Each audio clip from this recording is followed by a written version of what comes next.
is called to order. I acknowledge the commissioners are meeting on Microsoft Teams due to the pandemic. We welcome the new employees watching this meeting on the Port's YouTube channel. Again, note that due to the COVID-19 pandemic, the Commission is meeting virtually.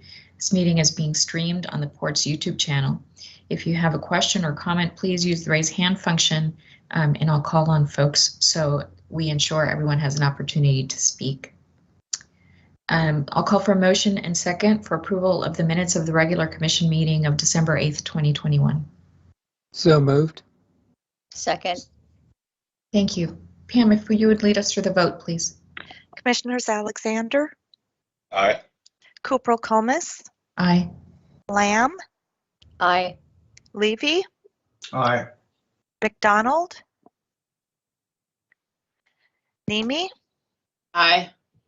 O'Halloran, Aye. Sempet, Aye. and Strader. Thank you. Thank you, Pam. I'll now ask Dan Bluffus for the Executive Director's report and his remarks. Thank you, Madam President. I just joined just in time. It's my pleasure to pinch hit this morning for Curtis. He had a schedule conflict.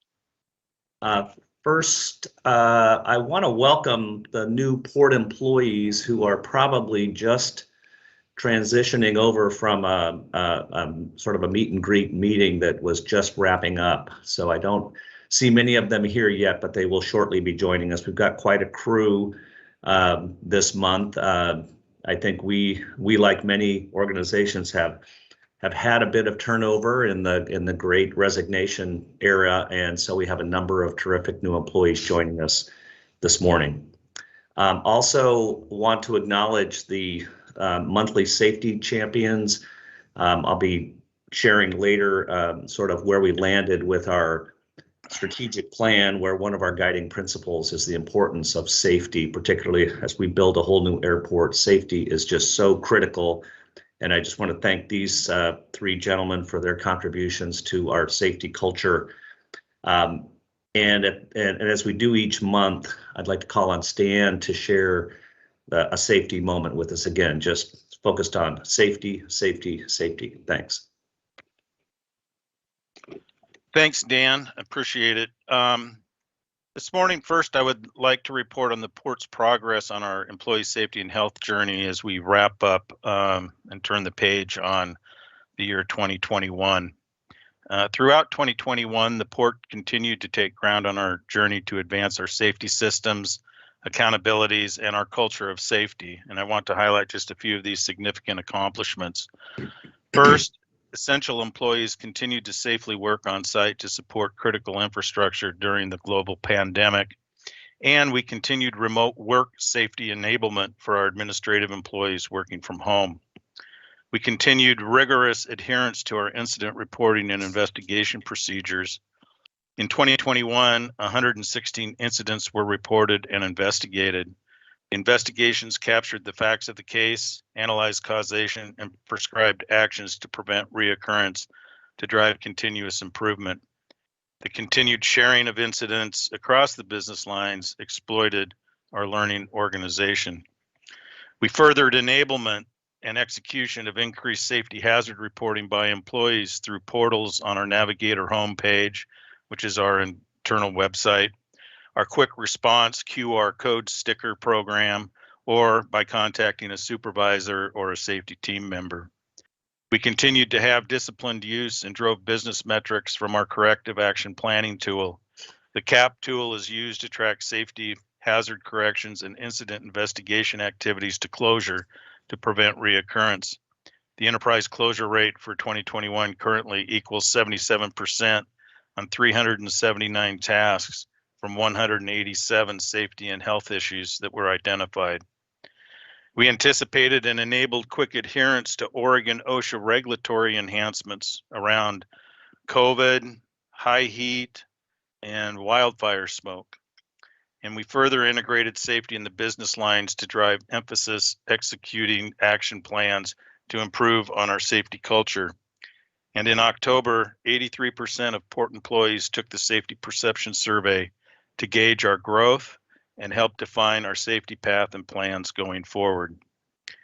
These are just a sample of the focused efforts and elevated performance levels executed during 2021 that sustained the port's continued safe performance, as illustrated by the graph on the screen. Now, my brief safety message today addresses the surge in Omicron COVID cases. Much like our communities, the port and its partners are experiencing a significant rise in cases over the last 2 weeks. To address this rise in cases, we are evaluating our workplace protocols and controls to ensure the healthiest work environment possible for our essential workers.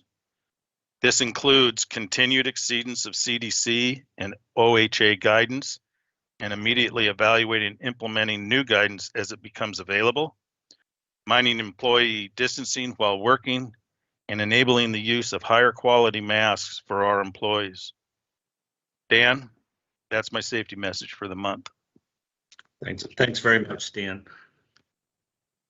So starting with some updates and news at PDX. Some of you may have been reading about, or I know at least one of our commissioners experienced flight cancellations over the holidays and during last week's winter weather. As you know, despite the inclement weather, PDX Airport has been fully operational, and we really thank our team, our ops team, for making that happen. The airlines make flight cancellation decisions on a flight-by-flight basis. So far this month, our passenger traffic is about 25% below pre-pandemic travel numbers. The number of people screened at the security checkpoints last week was actually the lowest we've seen at PDX since last May, due in large part to cancellations of flights resulting from airline staff shortages because of what Stan just mentioned, the Omicron variant and its widespread. In some good news, last month, British Airways announced that their long-awaited direct flight from PDX to Heathrow, London Heathrow, will start in June of this year. So in 5 short months, we'll have a direct flight to London Heathrow. The flight will be operated by a fabulous Boeing 787-800 Dreamliner, starting with 5 times per week, and is planned on a year-round basis. This is a really exciting, convenient, easy entree to Europe and cities beyond. I also wanted to mention that, as promised, on January 1st, so last week, the updated contracts went into place requiring all PDX airline service providers to raise their minimum wage to $16.55 an hour. The Oregon minimum wage ranges from $12 to $14 an hour, and so this is a premium on that, which we are happy to pass on to these employees as part of really an element of shared prosperity, which we'll talk more about. One last update at PDX that we're excited to share. In our effort to make PDX more welcoming, accessible, and inclusive for all of our community, we partnered with Culture City, a nonprofit dedicated to sensory accessibility, to open a sensory room on Concourse D at PDX. It's a space that is geared toward visitors with cognitive or sensory processing challenges and is intended to make the process of air travel more pleasant for them. We've also been offering training on sensory issues to PDX and to port employees. This aligns closely with our port value of inclusion. And we have 2 bits of really fantastic news in December, one from the federal government and one from the state government, that we are hoping will lead to significant shared prosperity opportunities at Terminal 2. The first headline is that the Mass Timber Coalition was awarded $500,000 as Oregon's only finalist in the U.S. Economic Development Administration's Build Back Better Regional Challenge. Specifically, The Oregon Mass Timber Coalition and the Port of Portland were awarded the $500,000 EDA grant to create a strategy for a mass timber modular manufacturing facility at Terminal 2. Mass timber is wood products manufactured by binding or fixing the fibers or boards of lower value wood together with adhesives or fasteners to form composite material. The dimensions of the panels can range significantly in size. The Oregon Mass Timber Coalition's vision is to support Oregon's emerging mass timber industry, grow regional economic development opportunities, create career pathways and business opportunities for struggling communities, to contribute to a more sustainable, environmentally friendly forest products industry, and accelerate housing production, particularly affordable housing. The next step in the EDA process will be where we will compete for up to $100 million in American Rescue Plan grant funding to develop and scale the mass timber manufacturing in Oregon and the Pacific Northwest. The built-out strategy is due March 15th, and we will find out the final grants in September of this year.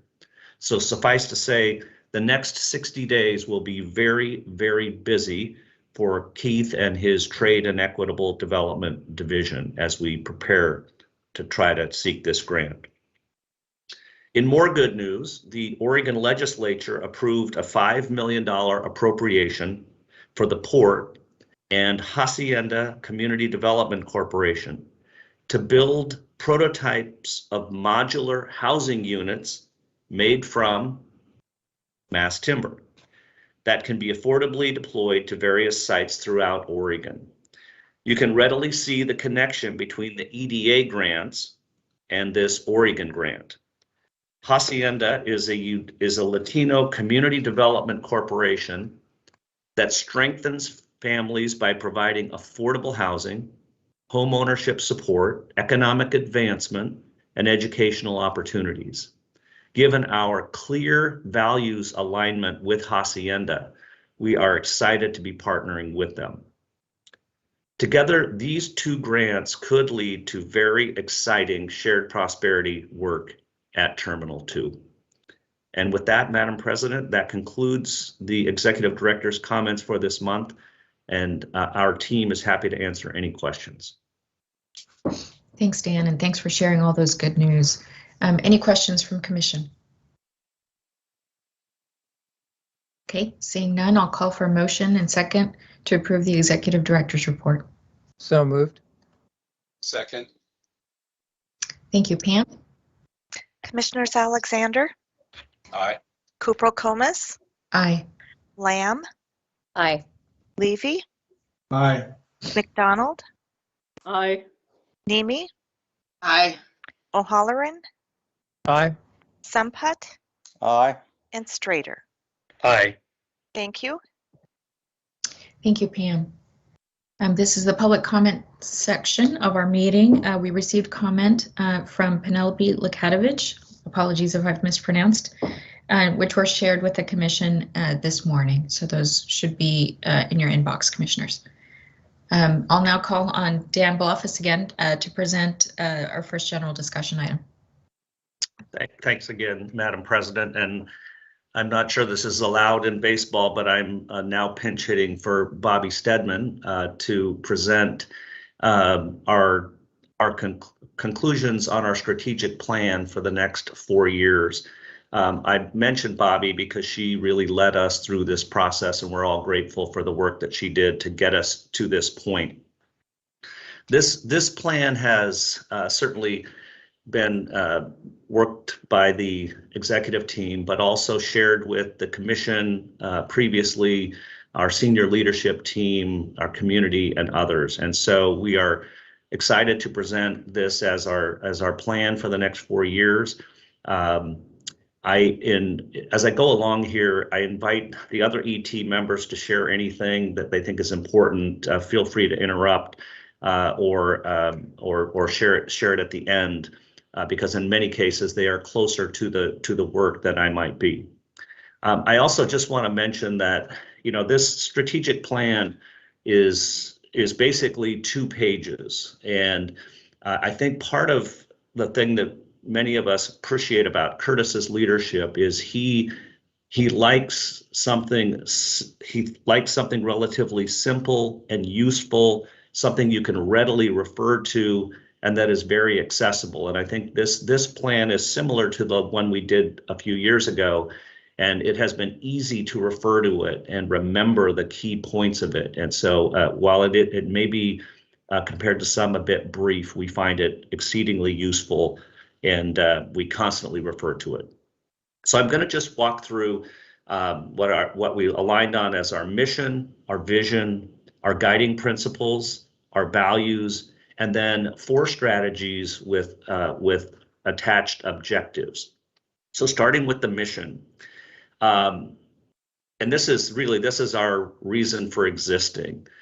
And we put in the very beginning of this, the first 3 words, the real change in focus for our mission, our reason for being, is to build shared prosperity. We even discussed leaving it at that, to build shared prosperity. That is our reason for being. But we are a creature of our enabling legislation, which dictates what our lines of business are, what our work is to be. This is kind of how we go about it.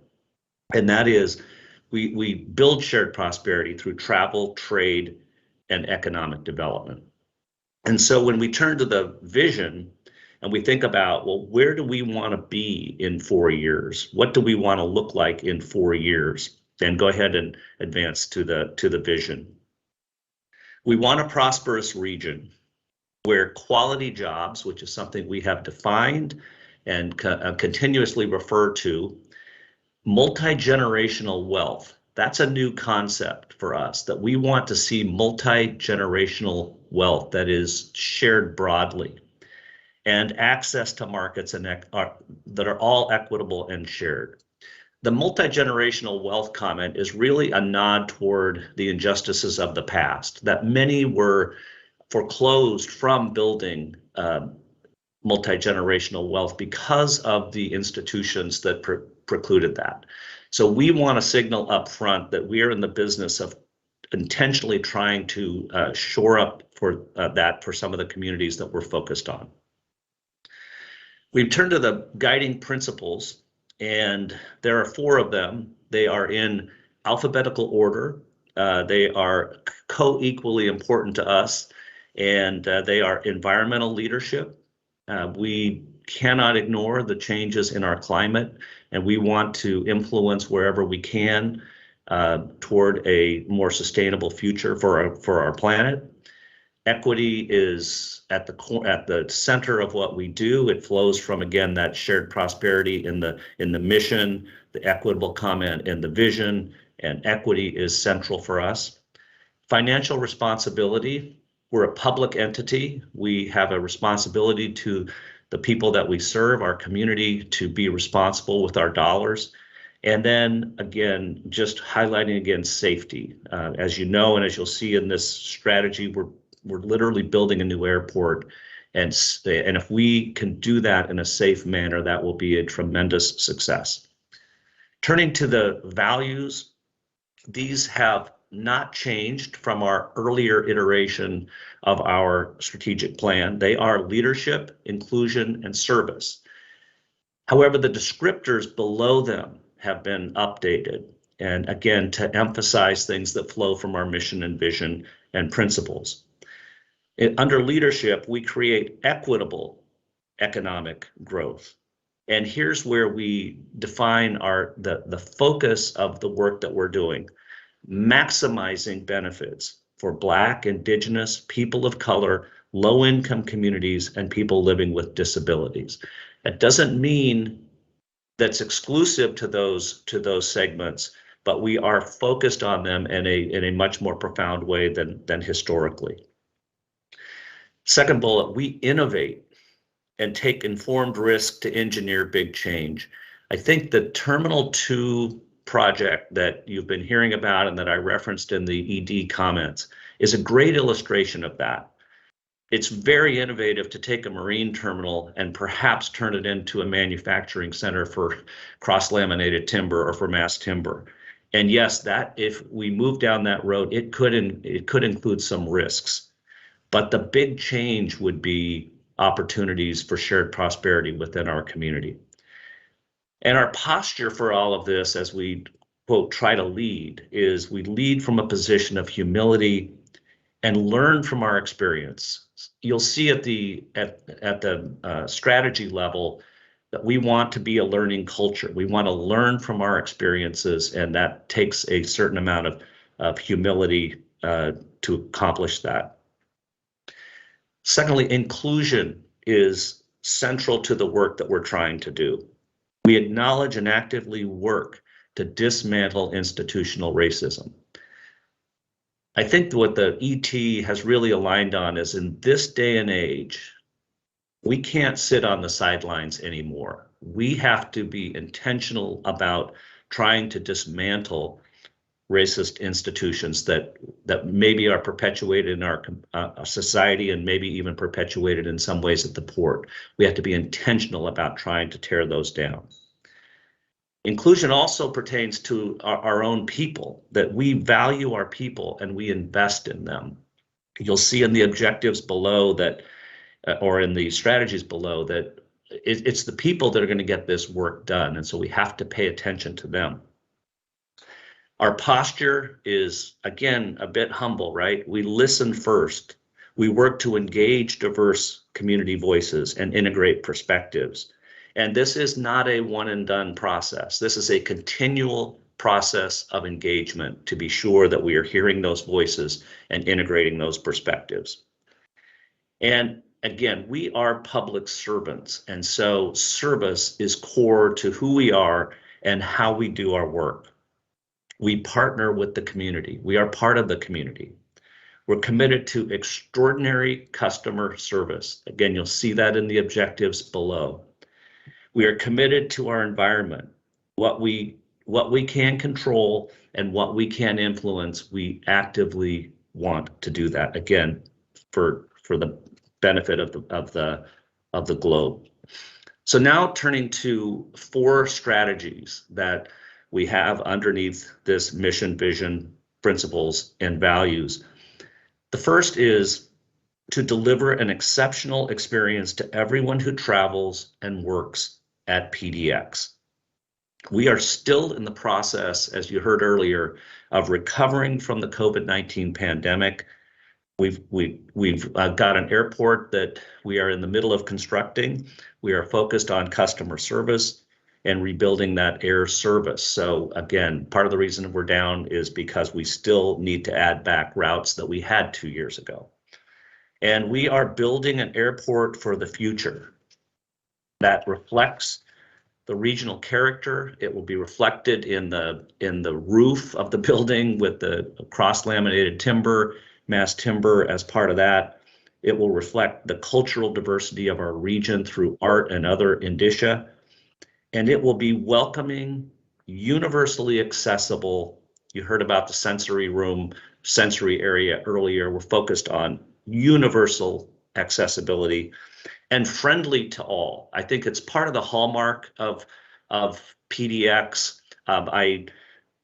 Quick anecdote, I went for a walk with a friend of mine on Monday, and he shoved his cell phone in my face and he said, "Have you seen this?" And it was a photograph that he had taken walking through the airport of one of our giant Post-it notes that we've put up there. And the Post-it note said, "Order carpet." And he thought it was just a hilarious way of saying, we're in the process of building, but we're trying to keep things light. We're trying to have people have a fun experience, even in the midst of the construction. The last piece under this strategy is to improve the resiliency, efficiency, and environmental performance. We are about continuous improvement. The second strategy is to advance the movement of goods and services to markets and to deploy our assets for maximum impact. So we want to ensure efficient market access for regional shippers. This is core to who we are and what we do. And PDX and T6 are core to that. So as cargo gateways, whether it's air cargo or shipping cargo, those are our kind of crown jewels of movement of goods. We also want to expand equitable access by connecting Oregon businesses and people to domestic and international markets. And I will tell you the domestic nod there is really intended to acknowledge that for many small businesses, it's a domestic connection that might be much more readily available or valuable to them than an international connection. And so we want to focus on both. And then to refine our asset portfolio to best deliver prosperity in our region. And again, I point to T2. We hope to redeploy T2 as an asset of the port, again, for shared prosperity. The third strategy is to continue to build quality jobs, build generational wealth, and build access to capital through equitable and inclusive economic development. This is central to the work that Keith's team does. It's why we changed the name to Trade and Equitable Development Division. We want to leverage the tools we have at our disposal in our business to expand quality jobs, family wage jobs.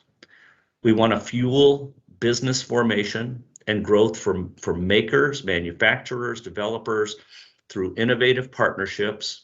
Again, I keep pointing to T2 as an example, but there's things we've never done before there that may be a cut and paste that we can use in other areas. And we want to increase access to capital in equitable real estate development. For many small businesses, the roadblock to growth is access to capital. And so we want to be part of the solution there, whether it's a creative arrangement with the port or it's brokering those relationships for small businesses to access capital. And we want to continue to increase access to contracts for small businesses. This is something that this commission has continued to ask about, continued to challenge our leadership on, is are we doing everything we can to share the prosperity that comes along with having a relationship with the port to small businesses? So we will continue to be focused on that. The last and final strategy and objectives are grow from the realization that we will not be able to accomplish these goals if we do not have the workforce and the culture to support it. And so we want to not work toward, not strive for, but we want to be an equitable and inclusive culture. We want to increase gender and racial diversity at, and this is an important phrase, all levels of the workforce. You get a report, our commission gets a report every year on how we're doing demographically. And you've seen in the past that we're doing quite well at certain levels and not all that great at other levels. We are focused on, over time, reaching more racial and gender diversity at all levels. We want to ensure our decision-making processes, tools, and systems are designed with an equity lens. I've worked with Vince Granato now for 8 years, and Vince has this incredible historical perspective on the port. And one of the things that he regularly says is the port has a way of doing things. We sort of default to the port way. And we are conscious of the fact that we have to disrupt that. We have to center equity more, continually ask the question, where's the equity lens here? Where's the shared prosperity piece of this? Otherwise, we'll continue to do things the way that we've always done them. So decision-making tools, systems, processes need to have equity centered. We want to ensure inclusive and equitable experience and opportunities in employment. Again, this is focused on our internal team. We want to make sure that when there is an opportunity that arises, we are transparent about that. People that are interested can apply for that. The opposite would be tapping somebody on the shoulder and saying, you get this opportunity. We want to make sure that those opportunities are open to all. And we want to accelerate our learning culture through education, pilot programming, and sharing. You know, we need to understand that when we are wildly successful about something, or we experience a setback, a learning culture wants to dive into that and dissect it to figure out what can we learn from this going forward. And we are beginning to put that into practice. So that is our strategic plan for the next 4 years. It's our mission, our vision, our guiding principles, our values, our strategies, and our objectives.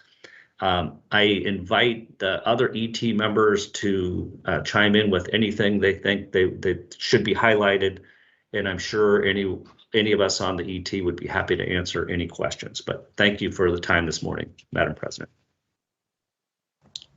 Thank you. I'm going to pause and if any of the ET members want to weigh in. Okay, seeing none, I will say, first of all, I want to commend management, the executive team, and all of the staff at the port for this work.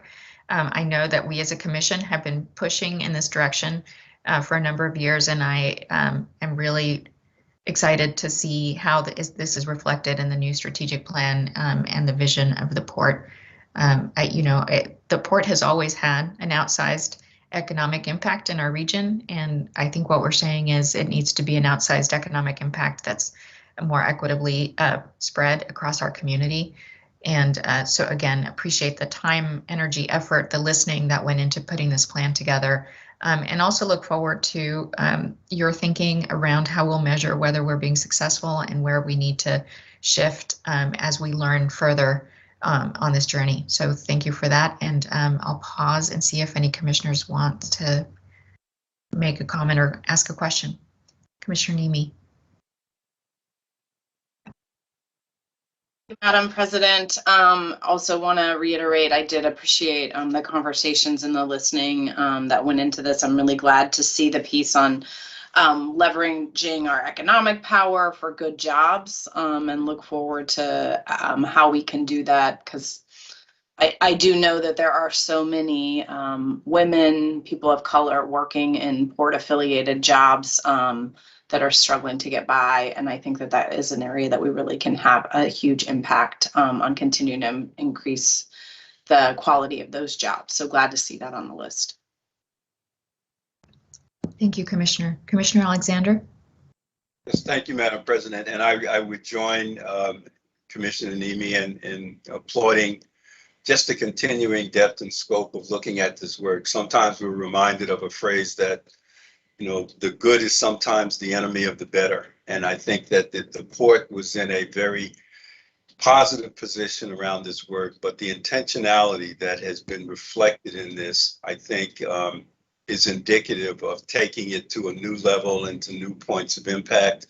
And I am delighted that the leadership team and the commission are equally committed to this deepening and expanding of the focus of the work of the port. So we are very interested in looking at how we will measure this and what this path will look like going forward. But I do want to commend the leadership team.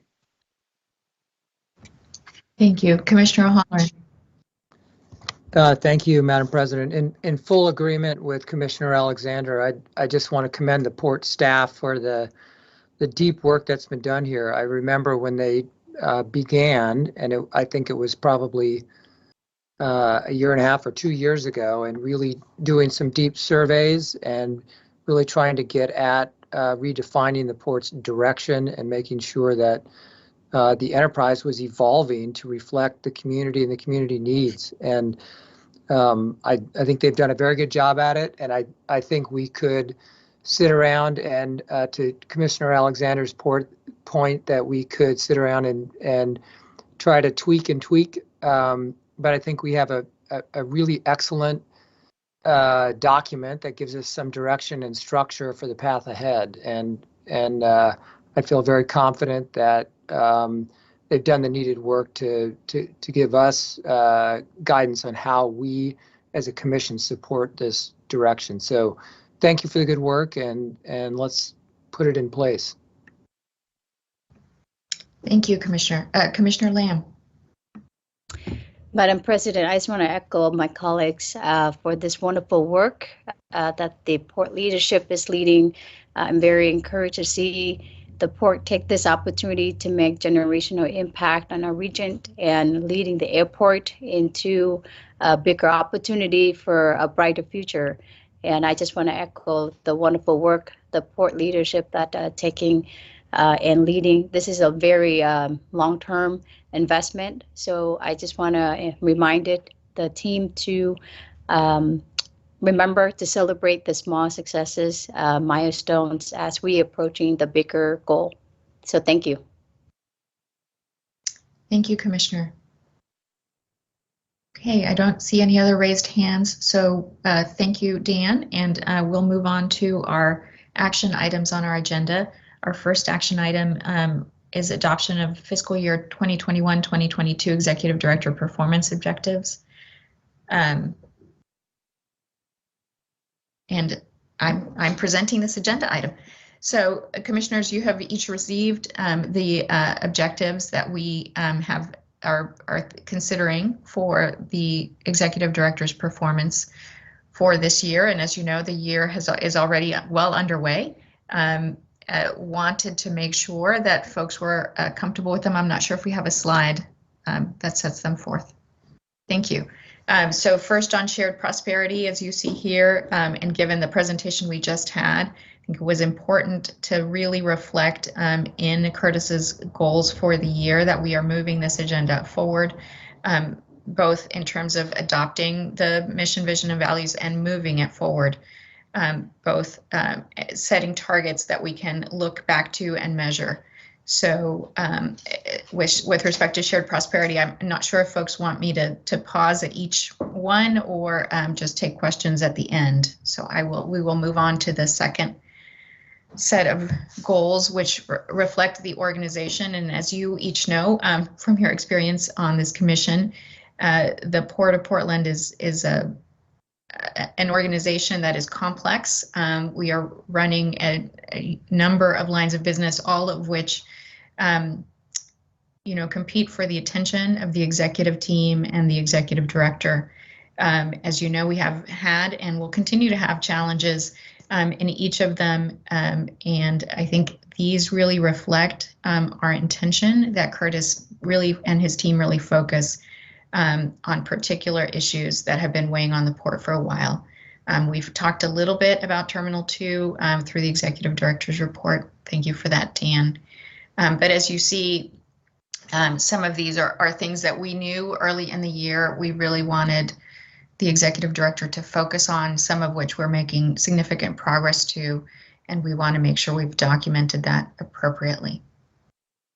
And then the next set with respect to recovery from the pandemic. And I think we all wish we were in a better place on this globally than we are now. We know that the pandemic has had a significant effect on the port's operations, not just at the airport, but in all of the operations of the port, and go as deeply as the staff disruption and that Dan mentioned earlier with respect to the number of vacancies that we had and how we are filling them and how we're thinking about filling them based on the port's strategic plan and strategic direction. Restarting a direct transoceanic air service to both Europe and Asia. As you know, we were well on the road to this before the pandemic had announced a number of direct flights that we were really excited about, and those have been impacted by the pandemic. It will be some work for the Executive Director and his team to make the case to bring those back, but we understand how important it is to our region and to economic development here that we have those opportunities. And then finally, maintaining financial discipline. I think, again, this period has really challenged all organizations across the state to think about how to manage with fewer resources. And at the port, obviously, we have, fewer passengers through our facilities. The marine terminals have also been disrupted, et cetera. I think maintaining discipline around how we manage the financial resources and reserves of the port will be important in this period. Do we have a next slide?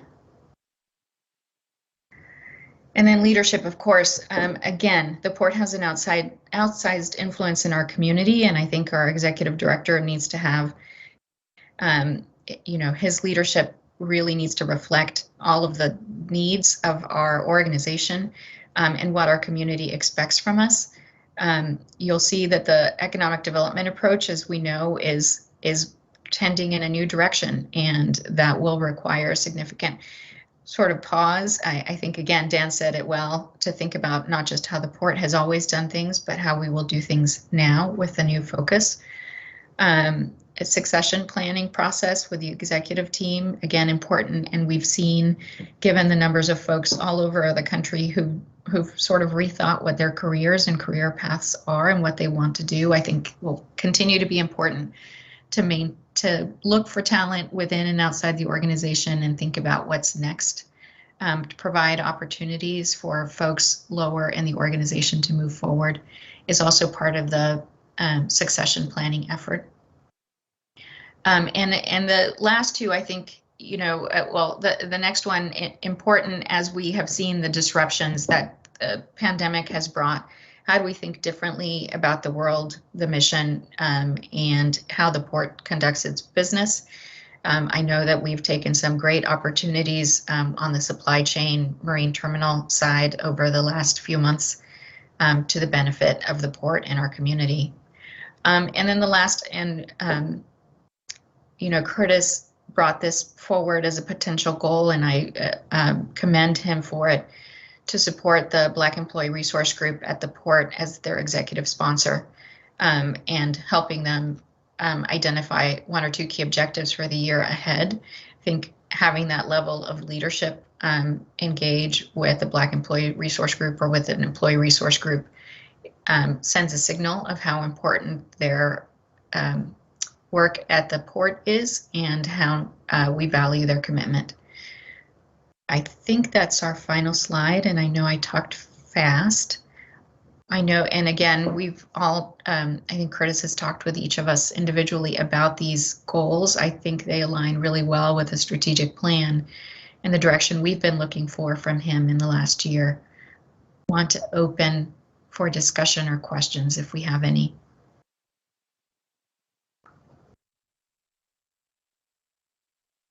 Commissioner Alexander. Yes, thank you, Madam President. As you say, we are well into our program year, and I think it's a very encouraging to have seen evidence of many of these objectives already sort of prominent and visible in the work of the executive director and the leadership team. I did reach out to Curtis, and I commend you both for sort of looking at aligning his work with the Black Employee Resource Group. He also shared with me that each of the leadership team has paired with another ERG as well, so that this is not simply happening on behalf of the ED, but it's embedded within the operation of the leadership team and senior leaders. So to Dan's point, the capacity of the port to do new and innovative things is going to be contingent upon the filters that the employee base brings to our planning and our awareness, and being able to support that and directly connect with leadership on the part of these asset groups, I think is an important part of our work. So I think this excellent document, and particularly commend the leadership team for sort of showing up in rooms with employees where they're able to harvest some of their wisdom. Thank you very much, Commissioner. Commissioner McDonald.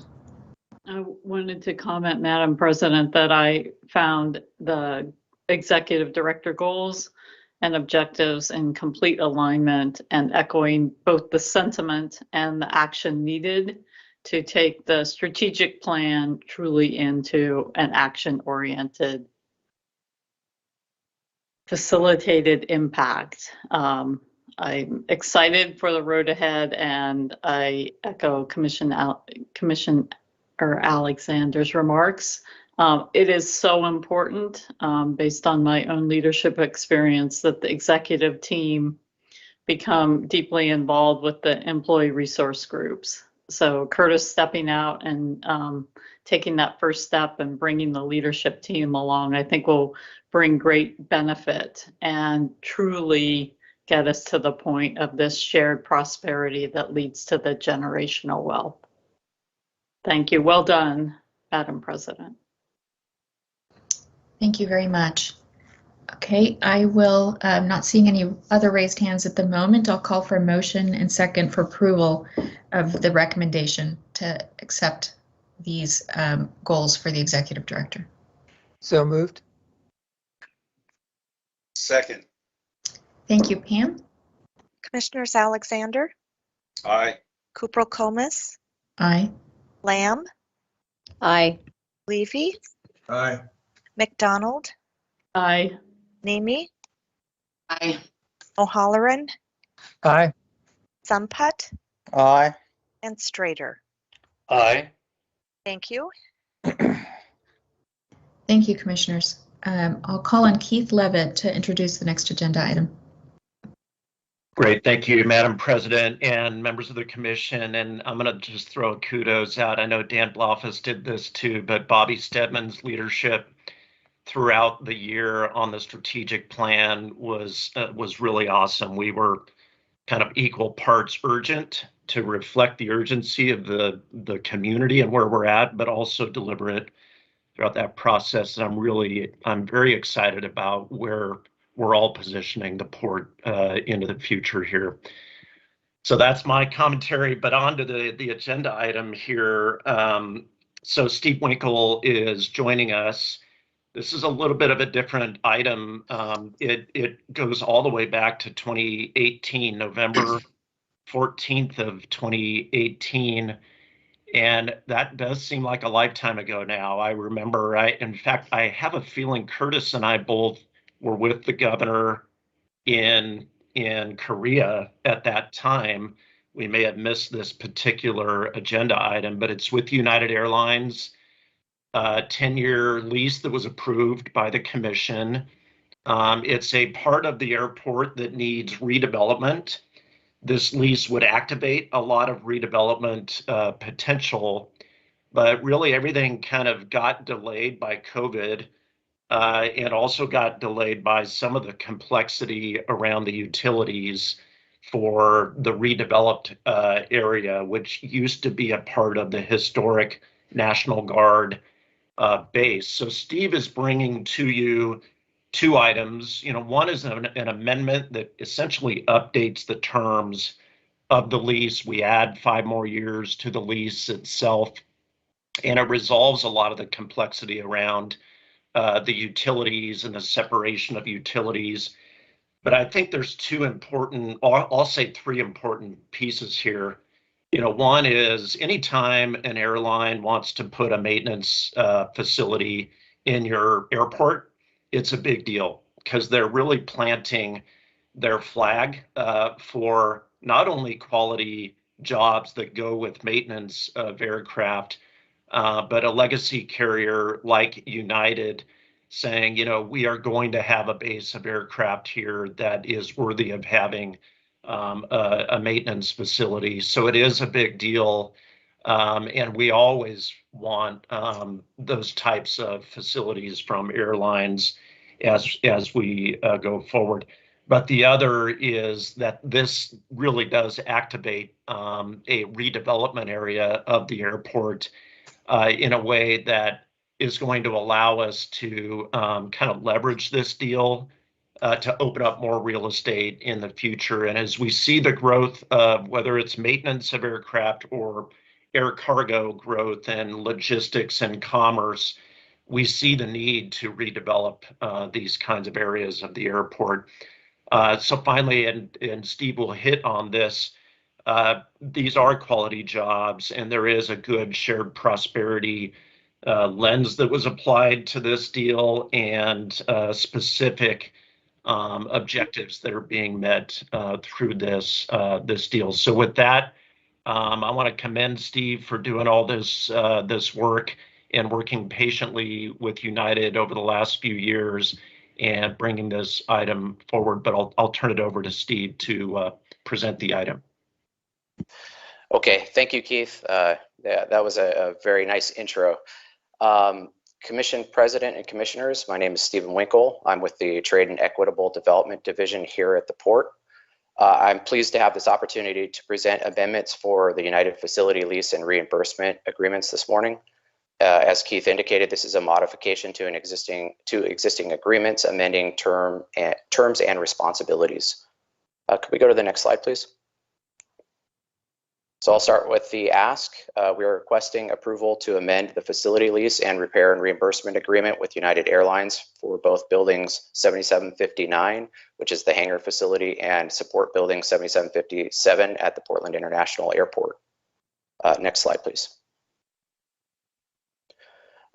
So a little more on the background of how we arrived here today. As you might know, the highlighted property, which includes 7759, the hangar facility, and 7757 support building, reverted to the Port from the Oregon Air National Guard in 2016 in an as-is condition. The Port leased a portion of this reverted property to United Airlines in late 2018. However, after the project was underway in 2019, it was discovered that the existing utilities and fire suppression pump house from the military base could not be utilized as originally planned. As the Port and United endeavored to develop solutions to overcome those deficiencies and preserve the long-term agreement, the COVID-19 pandemic began, which brought some pause to this effort. The proposed solutions reflected in the amendments presented here today is a cooperative effort between the Port and United that expands term, lease footprint, and other commitments. And that in the photo, that's a picture of the 7759 hangar facility itself. Could we go to the next slide, please? So these are the key modifications included in these amendments. We'd extend the term from 10 years to 15 years and retain the 2 5-year mutual options. The reimbursable amount to United is increased from $2 million to $2.5 million, and the Port is committing to a project providing utilities to the area. I asterisk this because this is a later presentation that will also come to Port Commission for the project itself. It's currently in design. It's estimated at $6.4 million, and it should come to Commission in around the September timeframe. As Keith indicated in the intro, this serves United, but also the neighboring development property, and also supports future reversion property as well. With increased rates and lease footprint, the annual rent increases to approximately $805,000 per year to the Port. United's project investment will exceed $4 million and go through the tenant improvement process. With that, they have a 14% disadvantaged business enterprise participation goal. There are some significant jobs associated with this, direct jobs, approximately 20 full-time union aircraft mechanic employee type jobs operating out of this facility. There's also a positive construction impact with approximately 70 plus jobs generating $3 million in income. It's a one-time shot, but it's still important to the community. United is also planning to partner with Portland Metro Workforce Training Center, which is part of the Portland Community College's extended campus in the Coley neighborhood, for job advertising and potential employee recruitment. The adjusted timeline is for United to become rent responsible no later than 90 days from substantial completion of the Port's utility project, which is currently scheduled for the third quarter of 2023. Next slide, please. Okay, so thank you again for the opportunity to present these proposed amendments. At this time, are there any questions or discussions before concluding with the Executive Director recommendation? I have a question, and I realize you mentioned that the utility project is still in design. Given costs and escalations and pressures that we're seeing in other projects, how comfortable are we about the price tag you mentioned? And I guess really my question is, does this lease pencil if those expenses are significantly higher than you're thinking right now? So we are into the design phase. So we have a consultant on board. We've done some significant estimating, and utilities are somewhat a bread and butter project for the port. We do a lot of these. We've built in contingencies, et cetera, to cover any unforeseen developments or costs. So the confidence level is pretty high, but we don't know for sure, as you note, until we go out to bid and actually sign that contract. But with the contingencies, we should be covered. The payback period currently is hovering around 10 years, a little more than 10 years, and that was part of the reason to extend the base term of the lease. But we do have some cushion in that as well. Great, thank you. Any other questions for Commission? Okay, seeing none, I'll call for motion and second to approve the Executive Director's recommendation. So moved. Second. Thank you. Any further discussion? Okay, Pam, would you lead us through the vote, please? Commissioners Alexander, Aye. Kuprokomis, Aye. Lamb, Aye. Levy, Aye. McDonald, Aye. Nemi, O'Halloran, Aye. Sumput, Aye. and Strader. Aye. Thank you. Thank you, Pam. Our final agenda item will be presented by Dan Pippinger. Dan. Thank you, Madam Chairwoman. Good morning, Commissioners. This item is to request approval toward a construction contract for the 2022 maintenance dredging project at the Port's Terminal 4. That will cover 3 berths, berth 401, and then berth 410 and 411, which, while they're separate berths, are really a single berth used by Kinder Morgan. This is just part of our regular maintenance dredging program that keeps the depth of the facilities that are needed for serve the ships and loading. And you may recall that last year in February, you approved a contract really for the berth 410, 411 work, but we subsequently decided not to perform that work in 2021. And now by adding berth 401 and dredge volumes being higher, and cost increases, we're back with a newly negotiated contract for you to consider. Here to present the item is Marcel Hermans, the engineering project manager. And Marcel, I'll turn it over to you. Yeah, thank you, Dan, and good morning, Commissioners. Next slide, please. As Dan mentioned, I'm here to request your approval toward a maintenance dredging contract to HME Construction for the Terminal 4 maintenance dredging project in the amount of the listed amount, just below $1.8 million. So next slide. Terminal 4 is the Port of Portland's bulk cargo and automobile terminal, which is located on the Willamette River, as shown on this slide. Next slide. Berth 401 is a liquid bulk shipping facility, which is operated by International Raw Materials, IRM in short. Berth 410, 411 is leased and operated by Kinder Morgan, who operates a soda ash export facility from those berths. Per those lease agreements, the port is responsible for the maintenance dredging, and we perform that dredging on an as-needed basis, which obviously depends on nature, how much sediments is deposited in the berth.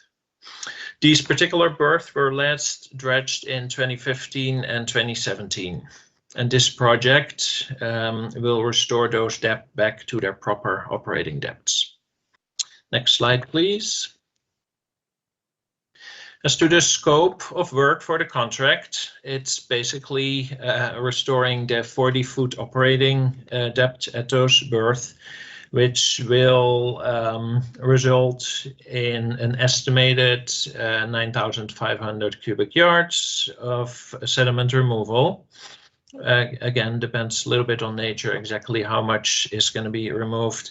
Then the dredged material will be transported by barge to the Dells, where it will be offloaded and then placed at a landfill. Next slide. Thanks. Yeah, this slide is just to show what the operation would look like, the typical equipment. This picture is from an earlier dredging project at berth 410-411. Clamshell bucket is how they dredge, operated from the floating crane there and then placed in that barge in the middle of the picture. And that's, again, then moved to the offloading facility. Next slide.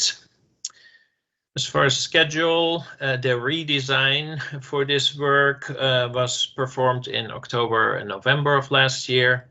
And assuming your approval today, dredging is anticipated for July of this year, which is the first month of the regulatory in-water work window. Next slide. As to the budget, the contract amount of about 1.8 million is part of a total project budget of $2.5 million, as shown and laid out here. Because the small business availability analysis showed there are no SBE firms in the area that perform this type of work, and the scope is not suited for subcontracting opportunity, there is no small business participation goal included in the contract. It's worth mentioning, though, that for other waterfront work, the port team is working with community partners to increase contracting and job opportunities for small businesses in our communities, which are most affected by contamination and cleanup. Next slide, please. And with that, here's the recommendation that approval be given to award the contract to HME Construction for the listed amount. Thank you very much. Just one question for me, and just to confirm that we're not talking about hazardous material here. It's just normal dredging of sediment. Correct. Yeah. Commissioner Alexander. Yeah, Madam President, I think it's a piggyback on your question, and that is to confirm that this is not a part of the area covered by the Superfund. Yeah, well, area, it is within the Superfund boundaries. So strictly speaking, it is part of the Superfund area, but it's regular maintenance dredging material. It's been tested. Pretty clean, and it's not a Superfund cleanup action. So EPA is in the know about it and has signed off on it, but it's not managed through the Superfund process or subject to the specific cleanup action. And maybe I'll just add in just for clarity that when the sediment accretes and comes down the Willamette River, what's being deposited in the Superfund area is clean sediment, not Superfund sediment. And so when the dredging is occurring, there's controls on how deep we go to take only the clean sediment and not disturb the Superfund area. So very heavily regulated, well in our wheelhouse, things we do, but it is in the Superfund area, but it's not the Superfund project. New sediment that accretes is not considered part of the Superfund, and obviously we test and keep in close contact with Oregon DEQ and the EPA. All right, thank you. Thank you. Addresses my point. Commissioner Samput? Yeah, I think you answered the question as you asked what I had in mind. So the question was, does this create any liability as it relates to Superfund? And I think what the answer I heard was it's done in a manner where we have very low risk of liability. Am I understanding that correctly? Yes, I would say so. Yeah, there's we have all the permits and approvals from the agencies. We have lots of data from testing, etc. In addition, we have a pretty solid proven contract. Contract language specifies requirements for the contractor, and same on our own site as far as support staff involved in the project. We've done this work many times, so we know what we're up for, and how to manage this properly, and keeping risk at a very low level. Thank you.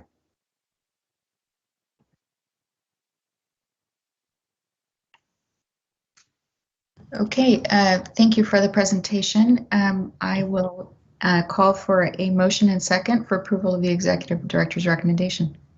So moved. Second. Thank you, Pam. Commissioners Alexander, Aye.